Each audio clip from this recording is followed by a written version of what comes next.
All right, folks, I'm gonna try to show you what I'm doing here. So what I've done is I've just taken the lid off. We'll have to edit this video. So I've taken the lid off, and I'm gonna put my glove on. The bees are a little unhappy because I'm disturbing them, even though it's warm out. It's not, it's not summertime warm. So they're not enthusiastic with me shaking their hive around and changing stuff up. So what I've got is I've taken the lid off. As you can see here, I'm putting it on this lid. This is the sugar feeder. And grab a bag of sugar. We put the paper, move the brush off, some tools off. We put the paper down over the center hole. I can show you that. Just like this. And I will pour the sugar on top of it to hold the paper down. And then I'll add more sugar after. This is just so that the bees don't come up through that center hole and cause a problem with me putting the paper back down later on. So I've got the liquid sugar feeder here, and they're all underneath it and along the sides and whatnot. What I need to do is shake that off to get as many of the bees down into the hive as I can. So I got to loosen it off because they've hooked it up with propolis. Then I'm just going to give it a bang, okay? Like that, front and back, just like that. Then I'll lift it off and I'll put it off to the side, okay? Then I'm going to take my brush and just brush away some of the bees, some of the action towards the center of the hive, so that when I put this other sugar feeder down, I don't have too much problem. So what I'm gonna do is I'm gonna look for a side that has no bees. See that there? I'm gonna put it down, I'm gonna slide it outwards, and then slide it back to knock the bees inwards to the inside of the hive so that I don't squish any. There we go, and we've got it centered.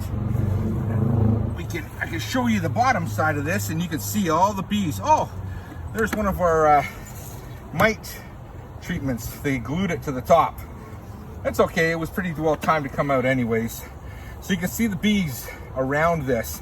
I just put this down on the ground.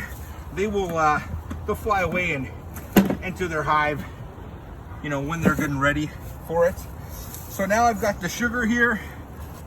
Spread it out a bit, and I'm gonna add more, right? Do I have more here? Yes, I do. Okay, we'll add more. Now my experiment this year is I'm gonna put more towards the back where I think heat is gonna be. I don't think there's gonna be as much heat in the front, so I'm putting more towards the back because that's where my styrofoam insulation is gonna be. I'm gonna punch a hole through the middle. I might need my knife for that, yep. And this is strong paper. So I put a hole in the paper. I'm gonna add a bit more sugar.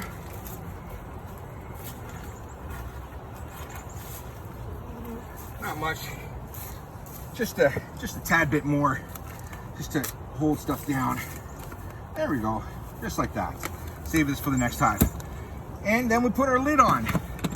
And that is us changing out our sugar feeders with our liquid sugar feeders with our granulated sugar feeders. It's stuck on that box. There we go. So we can just take this one off again, same thing. Move that off to the side. This one's still got a lot of liquid sugar in there.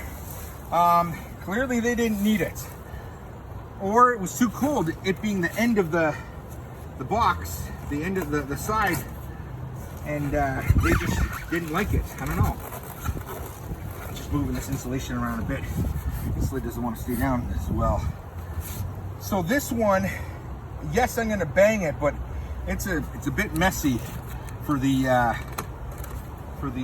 liquid. I don't want to spill it all into the hive or on myself. I'm not a fan of that. So I'm gonna go get the feeder. But I just wanted you to see. I wanted you to see and understand what it is that I'm doing today. I chose today because it's a nice warm day. I definitely wouldn't do this in temperatures below 10 degrees. I've been following the weather very closely, so I knew what was happening over the weeks and this whole month. I had time earlier on in the year, in October, to do this, but I chose not to. I wanted to give them lots of time to take this syrup and turn it into feed for themselves, into their cells for their winter. Turn it into honey. I want to give them as much time as possible for them to do that. And the majority of them finished everything off. This hive did not. I don't know why, but no big deal. So here we have the last. That one's empty. Yeah, the last bag. Now I will check these on warm days because I'm able to lift the lid off, and even if they get up into the sugar, it's not a huge change in temperature for them. If I investigate, if I inspect them, so that's something I can do to check to see how they're doing with their sugar amount for the winter. Okay, so this one's going to be a challenge. I can still see a lot of bees up here, you know, trying to get feed, liquid feed. And so we're just going to bang it down. Okay, and we'll take it off. I don't want this anymore. I'm just going to dump it. But as you can see, look at the number of bees under there. A lot of bees. All right. So we will just put this off to the side. Let them fly back to the hive. Wish I could show you what's going on. This hive is one of the biggest hives. You can see, look at them come out. They're not happy with me. It's going to be a bit of a challenge to get the sugar feeder back on right now, but here we go. So we're going to go back side and side. Here we go. We're going to slowly lower it down there. Oh, that was good. I think only one got in the way. That worked out excellent. And then we put our lid back on with a lot of angry bees. Off you go, out you go. Here we go.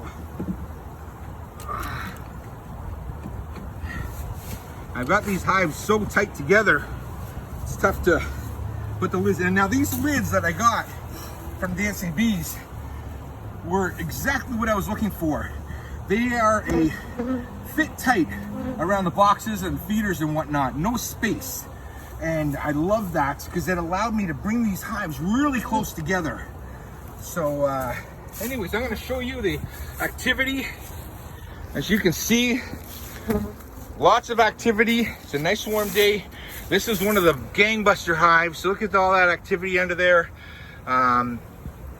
Lots. These bees will get back into their hives. I'll shake them off into the front entrances to give them a little assistance. But, oh, I got a bee on my lens. There she goes.